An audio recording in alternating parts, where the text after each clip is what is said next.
Aujourd'hui, le 15 juillet 2026, c'est une autre annonce de la Banque du Canada qui, encore une fois, ne fera pas de surprise pour personne. La Banque du Canada a décidé de maintenir son taux directeur à 2,25. C'est évidemment encore là un choix qui est très sécuritaire. La Banque veut continuer d'observer le marché, comment il va évoluer, principalement au niveau de la récession pour le Canada. Également, le taux d'inflation qui est à 3,2 %, incluant l'essence. Si on retire l'essence du calcul, l'inflation baisse à 2,2 %. Donc, évidemment, l'essence a une très, très grosse part de responsabilité dans le taux d'inflation dû au conflit en Iran.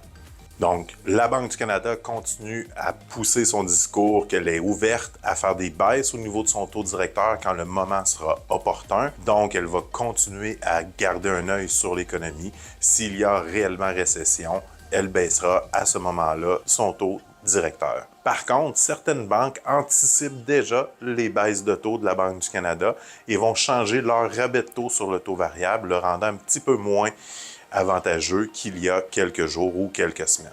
Conseil très important pour les emprunteurs qui veulent acheter ou renouveler leur propriété et qui ont l'intention d'aller sur un taux variable, le plus tôt vous allez réserver votre taux, plus rapidement vous allez vous garantir votre rabais.